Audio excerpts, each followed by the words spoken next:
Bienaventurada la nación cuyo Dios es Jehová, el pueblo que Él escogió como heredad para sí. Bienaventurado el pueblo que tiene al Señor como su Dios. Hemos venido hablando de la manera como el pueblo de Dios ha sido bendecido por Dios desde antes de la fundación del mundo. Hay un tesoro inestimable, inagotable, que todos los creyentes tenemos al estar en Cristo. Innumerables riquezas de gracia destinadas desde antes a los elegidos, aplicadas por el Espíritu Santo. Y aquí estamos sacando nuevamente otro tesoro de la gracia de Dios. Y es muy importante, pues vamos a analizar de los versículos 8 al 10, otra riqueza de su gracia, que hizo sobreabundar para con nosotros en toda sabiduría e inteligencia, dándonos a conocer el misterio de su voluntad, según su beneplácito, el cual se había propuesto en sí mismo, de reunir todas las cosas en Cristo, en la dispensación del cumplimiento de los tiempos, así las que están en los cielos como las que están en la tierra. ¿A qué riqueza nos vamos a referir esta mañana? A la riqueza del conocimiento salvador del glorioso evangelio. Otra riqueza que Dios nos ha dado, el conocimiento salvador del glorioso evangelio.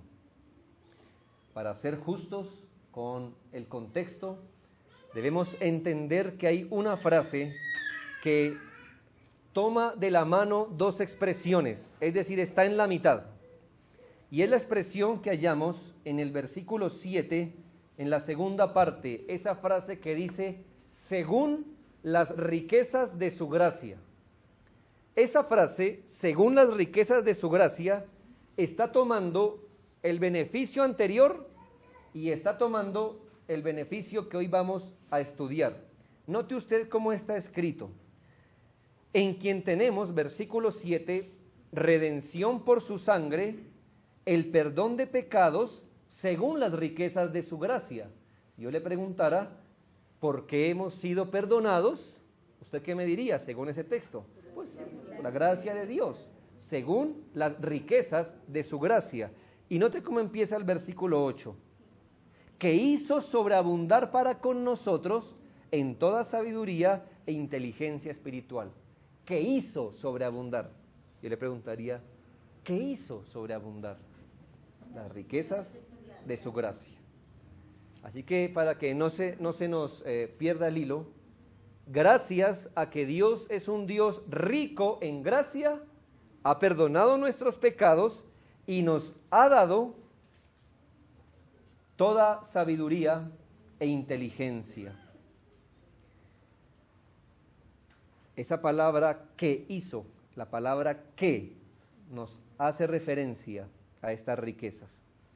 Ahora, lo que quiero que entendamos, además de esto, es que note usted que el apóstol Pablo hace uso, claro, inspirado por Dios, de un lenguaje de opulencia, de riqueza, de abundancia. Si usted lee conmigo desde la segunda parte del versículo 7, va a notar algunas palabras. Según las riquezas de su gracia, que hizo sobreabundar para con nosotros en toda sabiduría e inteligencia. ¿Qué le dice a usted estas palabras?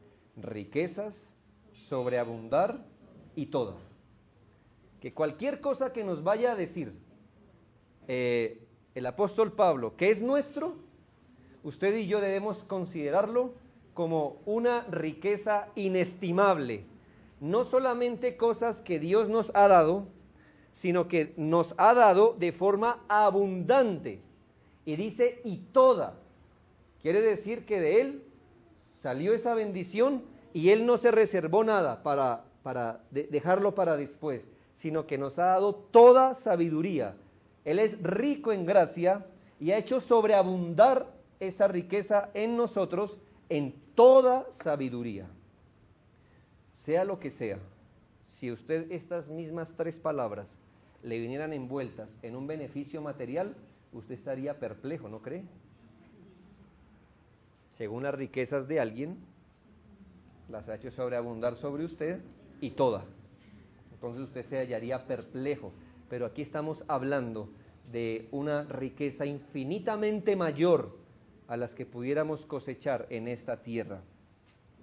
Aquí, por supuesto, nos señala que al estar en Cristo, y escúchese, en Cristo, hemos sido bendecidos por Dios de una forma abundante. Y la frase del versículo 9, dándonos a conocer el misterio de su voluntad, según su beneplácito, esa palabra, según su beneplácito, nos está indicando que cualquier tipo de beneficio que nos esté hablando el texto, ha llegado a nosotros solo porque Él quiso. Y entonces aquí nos apartamos de cualquier idea con la que nos podamos alentar pensando que usted y yo nos ganamos tal riqueza, que usted y yo lo logramos, que Dios lo que está es recompensando algo. No, dice según su beneplácito, es decir, porque Él quiso, porque Él bien le dio el deseo de hacerlo. Eso es lo que quiere decir el apóstol. Bien, hablemos de nuestro primer punto, hablemos de la rica bendición. ¿Qué es aquello que Dios en su gracia infinita hizo sobreabundar sobre los que están en Cristo? ¿Qué es eso? ¿En qué consiste esa riqueza?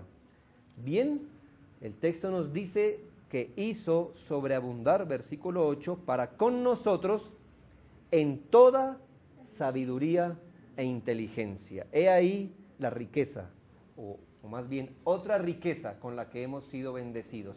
Hemos hablado que Él nos ha bendecido con un amor electivo desde antes de la fundación del mundo. Después hemos visto cómo Él ha bendecido ricamente a su pueblo con el don del perdón del pecado. Y ahora nos dice que el Señor ha bendecido a su pueblo con toda sabiduría e inteligencia. Eso quiere decir que aunque esa bendición salió de Dios desde antes de la fundación del mundo, esta bendición ha venido a ser aplicada a los hijos de Dios o a los elegidos cuando ellos creen en Cristo. Mientras que una persona no crea en Cristo, este beneficio no le es aplicado. Pero aquí estamos hablando de un beneficio desde antes de la fundación del mundo que ahora ha sido aplicado a los que creen en Cristo. ¿Usted ha creído en Cristo como su Salvador? Él es su justicia, se ha abrazado a la justicia de Cristo por la fe, ha venido en arrepentimiento y fe a Cristo, confesando sus pecados. Si usted es regenerado, si usted es nacido de nuevo, Dios le ha participado de otro gran beneficio, una sabiduría e inteligencia completa. Un gran desafío, ¿no cree? Usted dirá, no sé, no lo veo en mí. Bien, hay varias precisiones que yo quisiera hacer. La primera, aquí nos está hablando de una sabiduría distintiva. Es decir, hermanos, el contexto no nos está hablando de cualquier tipo de sabiduría. El texto no está diciendo que cuando un hijo de Dios, cuando un elegido viene a Cristo por la fe, recibe toda sabiduría en cualquier área del conocimiento. Y entonces, antes de Cristo, era una persona dura para entender las matemáticas y el álgebra, pero llegó a Cristo. Y entonces tiene toda sabiduría y ahora no hay problemas para él con la Baldor. Todo está claro, diáfano. Eso no quiere decir, hermano, es una sabiduría particular, es una sabiduría distintiva. Hay otras ramas del conocimiento donde usted y yo tenemos que emplearnos, estudiar, investigar, darnos para tenerla. Pero aquí estamos hablando de una sabiduría distintiva. No es cierto que los hijos de Dios debamos tener el conocimiento de todas las ramas del saber si eso fuera posible. pero sí hay un tipo de conocimiento que nos ha sido otorgado sin medida y hace parte de nuestra experiencia cristiana apropiarnos día tras día de ese conocimiento que ya nos ha sido dado. Es más, hermano, la eternidad creo que va a consistir en seguirnos apropiando de ese beneficio que nos fue dado. La segunda precisión es que estamos hablando de una sabiduría superior. No solamente es una sabiduría particular, no es cualquier sabiduría, sino también es una sabiduría superior. ¿Y cómo lo sabemos? Porque el apóstol Pablo ya nos ha dicho que los que están en Cristo han sido bendecidos con toda bendición ¿qué? Espiritual. Mire usted, hermano, el versículo 3, 1:3. Bendito sea el Dios y Padre de nuestro Señor Jesucristo, que nos bendijo con toda bendición espiritual en los lugares celestiales en Cristo. Entonces, hermanos, estamos hablando de una sabiduría superior. No es una sabiduría que nosotros podemos acceder a ella a través del método científico. Esta sabiduría no nos viene a través de la observación, ni del método deductivo, ni por el método inductivo. No, es una sabiduría de otra clase. Es una sabiduría que la única manera de acceder a ella es que Dios se la revele a uno. Está tapada para el entendimiento natural. Es una sabiduría superior porque usted no la va a hallar en los maestros terrenales, llamémoslo así. No viene en los libros de texto que usted pudiera entender. Es una sabiduría descrita en la Biblia como una sabiduría que desciende de lo alto, que no es ni terrenal, ni animal, ni diabólica. Eso está en Santiago 3:15. Es decir, hermano, estamos hablando de una categoría de sabiduría distinta a lo que usted y yo podemos encontrar aquí y se accede a ella de forma distinta. Por eso, hermano, no tiene que ver con cuán inteligente sea usted. De eso se trata. Inteligente en la carne, por supuesto. Por otro lado, debemos entender que es una inteligencia espiritual que los hijos de Dios han recibido de forma súper abundante. ¿Por qué el apóstol no dijo en el versículo 8 que hizo sobreabundar? Que hizo abundar, No solamente nos está diciendo que Dios nos dio esa sabiduría, no solamente que esa sabiduría es abundante, sino sobreabundante. ¿Qué se imagina usted con esa expresión? Sobreabundante. Mire, hermano, si se le empaca a usted va a un trayecto y entonces yo puedo equiparle su maleta, ¿verdad? Ya de por sí será pesada, pero ¿qué tal se le den raciones sobreabundantes? ¿Qué piensa usted? Bien, que aquí cualquier cosa, esa sabiduría no se nos ha dado a ras. Dios no es escaso con esa sabiduría, no la ha contado como diciendo aquí y no más. No, hermanos, aquí estamos hablando de una sabiduría superabundante. ¿Eso qué quiere decir, hermano? Que cualquier cosa que sea sabiduría e inteligencia que nos hable ese texto, no es una sabiduría escasa ni superficial. No se va con cosas externas. Es una sabiduría profunda que Dios le ha dado a sus hijos, no a ras, no en una medida justa. Es mayor y más larga y más profunda de lo que usted pudiera imaginar. De lo que usted puede imaginar. ¿Sabe que tanto es así? Que el apóstol Pablo, en capítulo 1, versículo 15, es tan grande lo que se nos concedió que el apóstol Pablo dice esto: por esta causa también yo, habiendo oído de vuestra fe en el Señor Jesús y de vuestro amor con todos los santos, no ceso de dar gracias por vosotros, haciendo memoria de vosotros en mis oraciones, para que el Dios de nuestro Señor Jesucristo, el Padre de gloria, os dé espíritu de sabiduría y de revelación en el conocimiento de Él, alumbrando los ojos de vuestro entendimiento, para que sepáis cuál es la esperanza a que Él os ha llamado, y cuáles las riquezas de la gloria de su herencia, y cuál la supereminente grandeza de su poder para con nosotros, los que esperamos en Cristo. ¿Qué sabe el apóstol? El apóstol sabe que la iglesia ha sido bendecida tan enormemente que ni siquiera lo puede entender. Y Pablo ora para que Dios tenga misericordia de la iglesia y le haga entender un poquito más de lo que tiene. Estamos hablando además de otra característica de esta sabiduría, y es que Dios la ha concedido toda. ¿Qué dice el texto? 1:8, que hizo sobreabundar para con nosotros en toda sabiduría. Toda. Piense usted en una de las materias que tal vez que usted quiere dominar. Todos nosotros tenemos un deseo, por supuesto, por también nuestros dones, de alguna materia que queremos dominar. ¿Usted puede decir que la domina toda?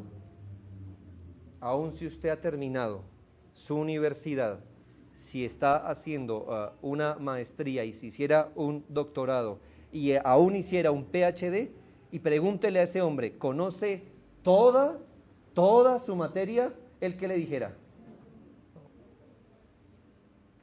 Generalmente los doctorados se especializan solo en una parte de su conocimiento, no en todo lo que su rama les ofrece. Pero aquí la Escritura nos dice que los hijos de Dios, los creyentes, hemos sido bendecidos con toda sabiduría.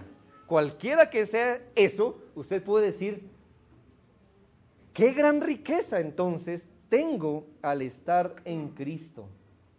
No, Dios no ha reservado, en cualquiera que signifique lo que nos ha dado, no ha reservado algo atrás suyo, diciendo, bueno, solo brieguen con esto, el resto sí me lo guardo para mí. No, todo lo ha dado.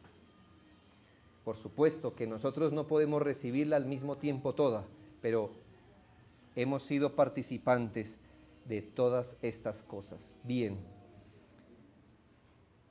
si usted es hijo de Dios, es rico en sabiduría e inteligencia. Usted tiene recursos abundantes e ilimitados de este don. Así que yo creo que oraríamos, Señor, ayúdeme a entender qué es eso que me ha sido dado. Bien, segundo, miremos esta palabra, el misterio. ¿Y por qué vamos a hablar de esa palabra misterio? Pues mire cómo viene el argumento desde el versículo 8, que hizo esas riquezas sobreabundar para con nosotros en toda sabiduría e inteligencia espiritual. ¿Cómo? Dándonos a conocer el misterio. ¿Eso qué quiere decir, hermanos? La palabra dándonos a conocer nos está indicando la manera en que nosotros hemos llegado a ser sabios e inteligentes. Sí, Dios nos ha dado el don de la riqueza espiritual, pero no nos las ha dado como si Él dijera, sea sabio e inteligente, y tocó nuestras frentes y lo recibimos. No, Él nos ha dado esa riqueza dándonos a conocer algo. Eso en orden significa que Él nos da a conocer algo y gracias a ese conocimiento la iglesia es llena de toda sabiduría e inteligencia. ¿Qué será eso que Dios nos dio a conocer? Dice la Biblia, el misterio de su voluntad. Te dirá, pues nos dejó en lo mismo, ¿no? ¿Qué es eso que nos hizo sabios e inteligentes? Un misterio. Bien, el misterio de su voluntad. Cuando aquí habla misterio, esa palabra ha tenido un cambio en nuestro idioma. Para la mayoría, misterio es algo indescifrable, cosas que van más allá de lo que alguien pudiera recibir con su mente, algo enigmático, algo en lo que nosotros deberíamos encoger nuestro hombro y decir, ni idea. No es esto. Aquí la palabra misterio quiere más bien decir algo que en otro tiempo Dios quiso ocultar, pero ahora dar a conocer. La palabra misterio tiene que ver mucho como si le colocáramos un velo negro a algo. Y entonces usted no puede ver exactamente lo que hay detrás de ese velo. Y entonces lo que está atrás del velo es un misterio. Pero ¿qué ha hecho Dios? Según la Escritura, nos lo ha dado a conocer. Es decir, ha tomado el velo y se lo ha quitado. Y cuando nosotros entendemos ese misterio, somos bendecidos con toda inteligencia y sabiduría espiritual. De manera que, ¿de qué tiene qué incluye? ¿Qué es esto de ese misterio? Pues leamos el 9 y el 10. Dándonos a conocer eso que estuvo oculto de su voluntad, según su beneplácito, el cual se había propuesto en sí mismo, y este es el contenido del misterio, de reunir todas las cosas en Cristo, en la dispensación del cumplimiento de los tiempos, así las que están en los cielos como las que están en la tierra. Esto es sabiduría. Quiere decir que Dios tenía algo que no había querido revelar hasta el cumplimiento de los tiempos, es decir, hasta cuando en su voluntad quiso que el Señor Jesucristo viniera a esta tierra. ¿Y qué era aquello que antes no se podía entender, pero que ahora le ha sido dado a conocer a la iglesia? Un plan que Él ha tenido siempre, de entronizar a Cristo sobre todas las cosas y someter todas las cosas bajo la autoridad de Cristo. Es decir, hermanos, nosotros los seres humanos y los especializados, los que quieren entender de qué se trata la vida en esta tierra, cuál es el propósito y fin de la existencia en forma concreta, de qué se trata esto, de qué se trata la historia, de qué se trata la vida, por qué el ser humano pisa esta tierra. El Señor le quitó el velo cuando vino Cristo y les informó, tengo un plan, y mi plan consiste en glorificar a Cristo sobre todas las cosas, las que están en los cielos, las que están en la tierra, todo va a estar bajo los pies de Cristo. Y cuando usted y yo conocemos y entendemos eso, hermano, somos bendecidos con toda sabiduría e inteligencia, porque hemos llegado a comprender de qué se trata la vida, la existencia. ¿Por qué estamos aquí? Nótese lo que quiere hacer Dios y de qué se trata la historia. Cuando a mí me enseñaron filosofía, todas las posturas de los grandes filósofos respondiendo la pregunta, ¿por qué estamos aquí? Ninguno pasó ni cerquita a esto, ni cerca, nada. El que más por allí pensó en un nirvana, ¿no? En que uno cuando muere, su existencia se diluye en el ser de Dios para nunca jamás volver a ser. Y uno dice, wow, qué esperanza de vida tiene uno entonces. Vivir para sus instintos y morir para diluirse. Nadie nunca dijo que la historia se trata de Cristo.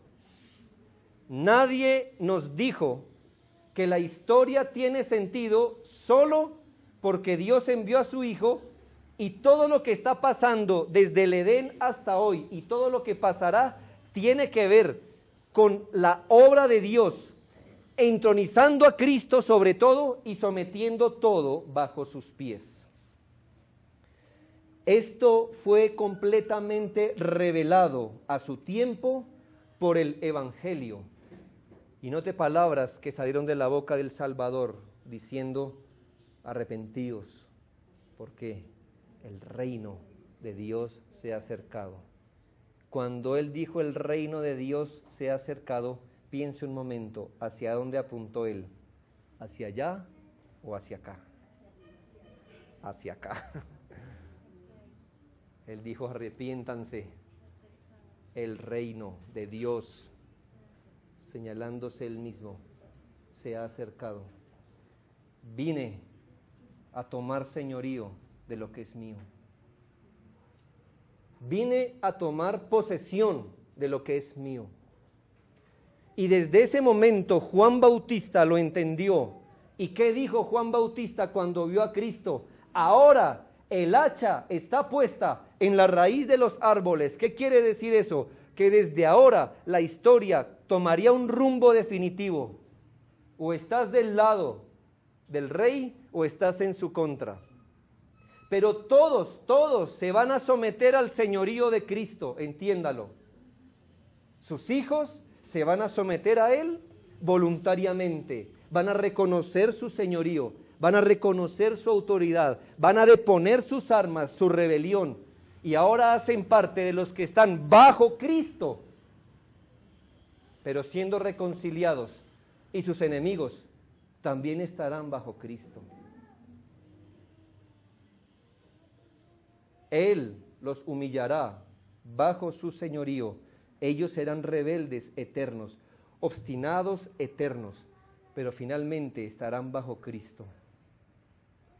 Cuando le dije, hermanos, en el primer sermón que había algo que pesaba, no solo en Efesios y en la Biblia, es esta palabra: en Cristo. En Cristo. Usted no ha entendido la historia, ni ha entendido de qué se trata su vida, si no ha entendido que el plan de Dios es entronar a Cristo sobre todas las cosas. Yo también pienso a veces, vamos a suponer lo que pasó esta semana, cómo estos eventos catastróficos tienen que ver con entronar a Cristo sobre todo y someter todo bajo sus pies. Yo no sé, pero lo único que sé es algo, que todo esto está cooperando para ese fin. Es su historia, es su historia. Cristo es el centro, el pináculo de los planes de Dios. Dice la Biblia, porque de Él, por Él y para Él fueron hechas todas las cosas. Cristo es y será el centro, el pináculo de los planes de Dios. La historia actual se trata de Cristo y la eternidad futura se trata de Cristo.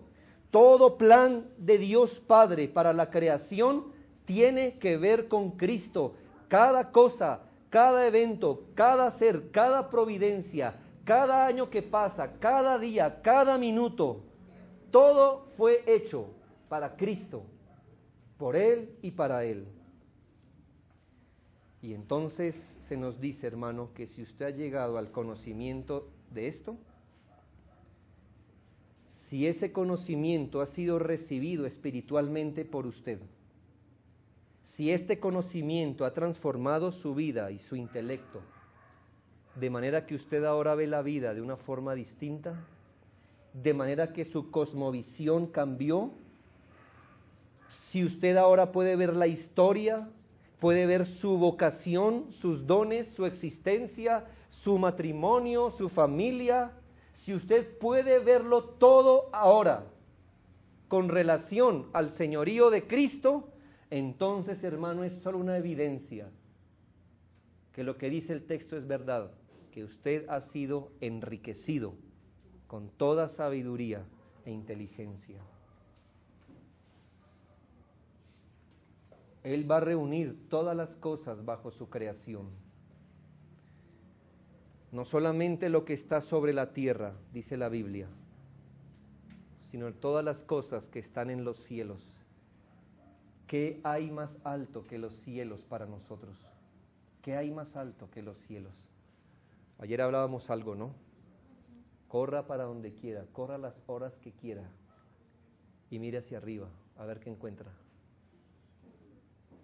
Y vuele en un avión o vayas en un cohete y dele hacia arriba todo lo que quiera. Y saque la cabeza por la ventana, si eso se pudiera. ¿Y qué va a encontrar? Y estas cosas serán el tapete de los pies de Cristo. Todo va corriendo hacia allá. Usted puede encontrar en esta vida gente que se pregunta y llega a esta conclusión: es imposible que en todo este vasto universo estemos solos. Usted le pregunta, ¿por qué? Es que hay millones y millones de estrellas y de planetas. Imposible que estas cosas fueran hechas para nosotros, porque ¿cuándo las vamos a conocer? Usted le puede decir, ridículo. ¿Quién dijo que estas cosas fueron hechas para el hombre? ¿Quién dijo que lo creado fue hecho para el hombre? Si hay cosas que aún usted y yo nunca veríamos ni en la eternidad, Dios las hizo, fue para Cristo. Para Cristo. ¿Quién dijo que el universo había sido hecho para nosotros? ¿Y por qué le creíste? Esa es la otra pregunta. No importa si se quedan planetas y galaxias sin conocer, aún en la eternidad, no fueron hechas para nosotros. Se trata de Cristo, se trata de Él. Se trata que esto no tiene que ver con los gobiernos humanos, se trata del gobierno divino del Señor. Y para que no quedara duda de cuál es el contenido del misterio, la misma Biblia nos va a dar un sinónimo interesante. En el versículo 13, primera parte. En él, 1:13, Efesios 1:13, en él también vosotros, habiendo oído la palabra de verdad, el evangelio de vuestra salvación. ¿Qué es el misterio? Pues de reunir todas las cosas bajo Cristo. Y yo le pregunto, ¿dónde se nos revela el mensaje que Cristo es Señor de todas las cosas? ¿Dónde se nos da a conocer la salvación en Cristo? ¿Dónde está la información que el que no se somete a Cristo por la fe se someterá por su condenación? ¿Dónde encuentra usted esa información? El apóstol Pablo dice, en la palabra de verdad, el evangelio de vuestra salvación. ¿Y por qué se lo digo? Porque esa es otra forma de decirle, hermano. ¿Ha conocido el evangelio? ¿El evangelio le ha hecho sentido a su alma? ¿Ahora usted mira las cosas de acuerdo al evangelio? ¿El evangelio ha transformado su cosmovisión de la vida? ¿La manera en que usted piensa? ¿La manera en que usted entiende el mundo? Si el evangelio ha hecho eso, hermano, es solo una evidencia que usted está entre los que han sido bendecidos con toda sabiduría. Hermano, ¿hay algo que usted hoy desconozca de cómo tener comunión con Dios? Toda sabiduría le ha sido dada. Si usted creyó en Cristo, fue porque logró, por la gracia de Dios, entender de qué se trata. Cuando el Señor vino a su vida, un conocimiento distintivo vino a usted. Usted se vio como antes no se veía. ¿Entiende lo que hizo el Señor? Usted pudo ver a Cristo como antes no lo veía. Usted pudo ver la vida como antes no la veía. Usted le vio un significado donde antes no lo veía. Y todo a través del Evangelio. Cuando el Señor lo arrimó al Evangelio de forma espiritual, usted fue enriquecido porque conoció de qué se trata esto. Eso quiere decir que nadie es verdaderamente sabio aparte del Evangelio. Desconociendo el mensaje de la salvación, rehusando creer en él, nadie es verdaderamente sabio. El Evangelio es la fuente de la sabiduría que derramó de forma abundante sobre los elegidos. Hoy estamos disfrutando de ese don de la gracia. Sentarse a escuchar la palabra de Dios y entenderla para su alma no es cualquier don. Si todo el mundo fuera participante de ese don, tendríamos todo este edificio lleno de personas. Pero eso quiere decir que ese tipo de dones se les da a unos pocos. Es un tipo de conocimiento que si usted lo tiene, es salvo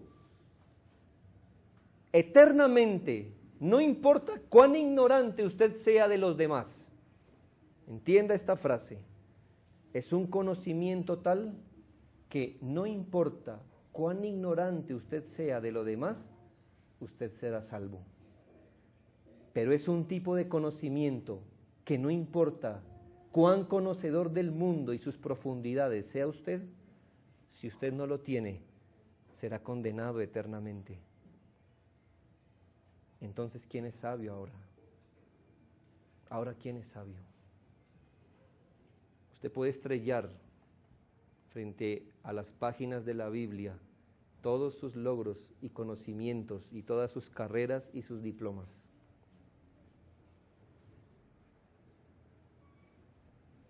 Y estas no resisten el rigor de lo eterno, ¿sabe? Porque cuando pasen por el umbral de lo eterno, todo será deshecho. Es pasando a través de esa puerta donde se nos va a preguntar, ¿y entonces quién es sabio? Y aquí vamos a encontrar tal vez a ese campesino en la época medieval que solo tenía una Biblia, ni siquiera donde congregarse, que se dio al estudio de la Biblia. Ese hombre tal vez iletrado que se aprendió un par de versículos, pero se aferró de corazón a Cristo como Salvador. Y él puede voltear a ver hacia atrás y decirle a todo el mundo, a Einstein si quiere, ¿quién era sabio entonces? ¿Quién era sabio al final de cuentas?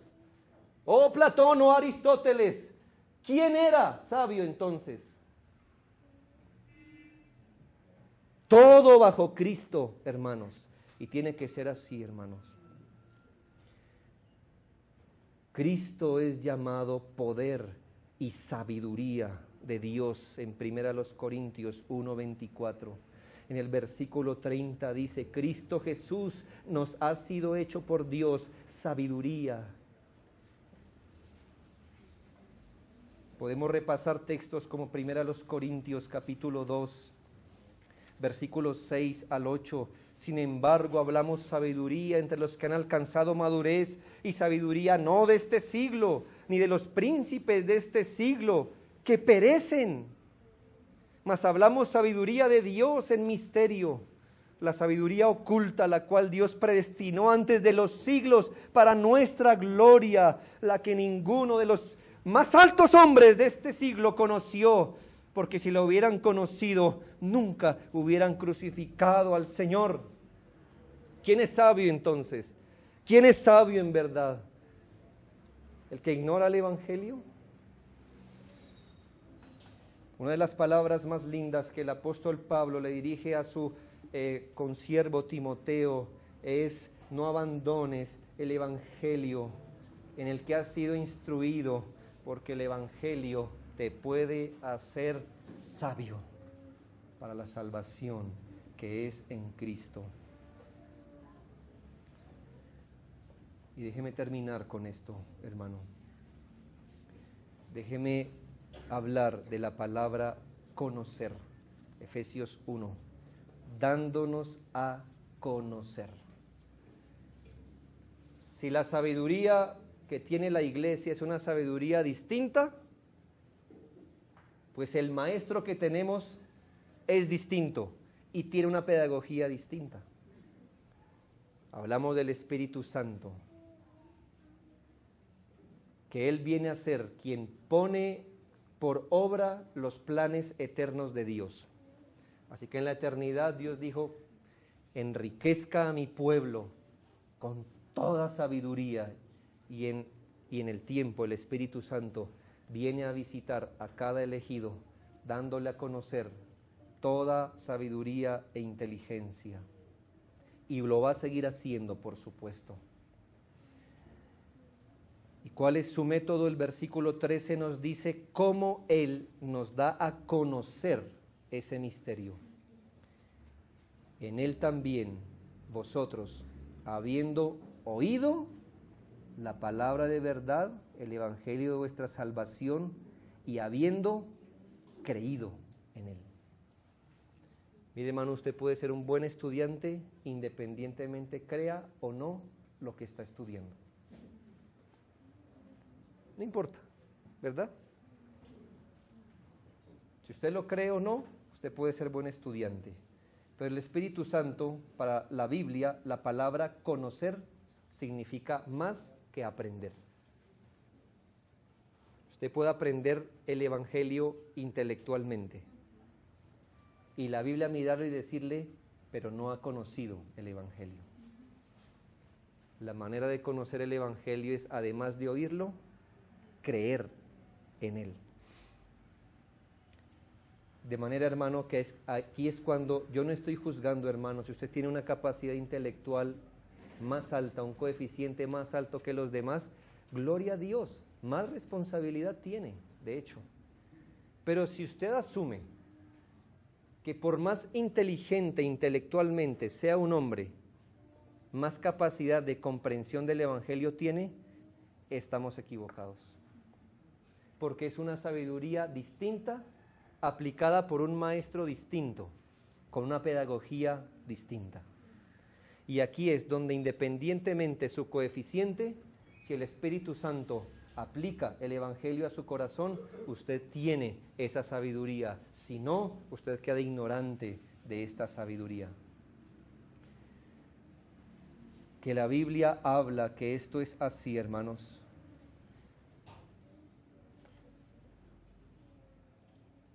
Es un hecho. Yo quiero que leamos unos textos, solo para que usted entienda de qué estoy hablando. Y empecemos con unos textos en el libro de Lucas 24, 45.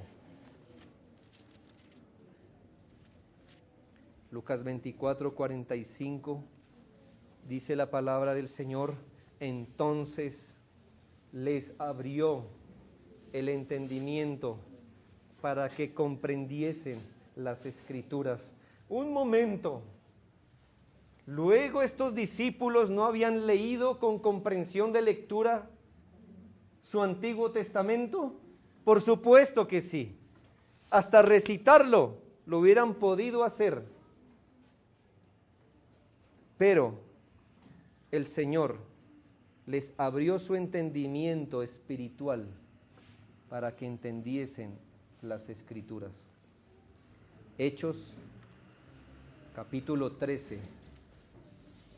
Hechos capítulo 13, versículo 48. Los gentiles, oyendo esto, el Evangelio, se regocijaban y glorificaban la palabra del Señor, es decir, el Evangelio, y creyeron todos los que estaban ordenados para vida. ¿Quién creyó en el Evangelio? ¿El más pilo de la clase? No, creyeron los que por la gracia derramada desde antes, ellos, los que estaban ordenados para vida, ellos creyeron. Por eso usted puede tener una multitud heterogénea de individuos. Y cuando escuchan el Evangelio, unos dicen, ¿cómo no lo había visto antes? Y otros pasan esa puerta indiferentes, como siempre, porque solo creen los que son ordenados para vida. Hechos 16, 13 y 14. Y un día de reposo salimos fuera de la puerta junto al río, donde solía hacerse la oración, y sentándonos hablamos a las mujeres que se habían reunido para orar. Entonces una mujer llamada Lidia, vendedora de púrpura de la ciudad de Tiatira, que adoraba a Dios, estaba oyendo, y el Señor abrió el corazón de ella para que estuviese atenta a lo que Pablo decía, y cuando fue bautizada, etcétera, etcétera, etcétera. Ah, mis hermanos, ¿qué ocurrió ese día en la oración de distinto? Mujeres que trataban de buscar a Dios, de encontrarlo a Él. ¿Qué pasó con Lidia? El Señor vino ese día junto al río y tocó el entendimiento de Lidia para que entendiera el Evangelio. Hechos 18, 27. Y queriendo él pasar a Acaya, estamos hablando de Apolos, los hermanos le animaron y escribieron a los discípulos que le recibiesen, y llegado él allá fue de gran provecho a los que por la gracia habían creído. Segunda a los Tesalonicenses 2:13. Segunda a los Tesalonicenses 2:13. Pero nosotros debemos dar siempre gracias a Dios respecto a vosotros, hermanos, amados por el Señor. Es decir, hermanos que han sido ya amados por el Señor. ¿Y por qué debemos dar gracias? De que Dios os haya escogido desde el principio para salvación, mediante la santificación por el Espíritu y la fe en la verdad, a lo cual os llamó mediante nuestro Evangelio para alcanzar la gloria de nuestro Señor Jesucristo. Pablo decía, yo doy gracias a Dios por ustedes, porque fueron tenidos en cuenta para salvación y fueron arrimados al conocimiento del Evangelio. Hermano, dé muchas gracias a Dios por el día en que el Evangelio le hizo sentido a su alma. Hermano, ese día márquelo con mayor aprecio que el día de su cumpleaños. El día que Dios corrió el velo de su ignorancia y de su oscuridad y le hizo entender el glorioso Evangelio del señorío de Cristo sobre la vida. El día que el Señor taladró nuestros oídos e hizo que las escamas de nuestros ojos cayeran como las de Pablo. El día que usted sintió la urgencia de ser un pecador. El día que pudo ver a Cristo como Él se ofrece en el Evangelio. De gracias a Dios por el día que el corazón de piedra fue tornado en uno de carne. El día que el Señor se puso a su lado y le hizo entender las Escrituras para su salvación. El día que Dios pasó junto a su río y le hizo entender las palabras del predicador. Dele gracias a Dios por ese día. Después de ese día, su vida cambió eternamente, hermano. Y usted no estaba solo ese día cuando creyó. Muchos abandonaron el recinto donde usted creyó para luego ir a la condenación. ¿No es así? Pero usted creyó. Dios abrió su corazón, no el del lado suyo. Usted creyó. Antes de morir creyó. Gloria a Dios, porque ese conocimiento no nos vino un segundo después de morir, como todos los que no creen lo van a tener. Sus ojos serán alumbrados un segundo después de morir. Pero ya qué. Hoy usted puede acceder a ese conocimiento. A usted le hizo sentido el Evangelio. Dele gracias a Dios por haberlo hecho ir y tener un corazón para el Evangelio. Gracias a Dios por ese día Desde ese día usted está siendo partícipe de un conocimiento que nadie más tiene en la tierra sino los hijos de Dios. Bienaventurado el pueblo cuyo Dios es el Señor, la heredad que Él tomó para sí. Gloria a Dios por eso. Querido amigo, no cometa la necedad de invertir su vida en el conocimiento que nos salva. Yo no le estoy desanimando a que no estudie sus carreras, sus maestrías, hágalo, si Dios le da cómo hacerlo y si va de acuerdo al plan de Dios para su vida. Pero no se haga más ignorante de la verdadera sabiduría que lo va a salvar. Crea en Cristo, de eso se trata todo. Oremos.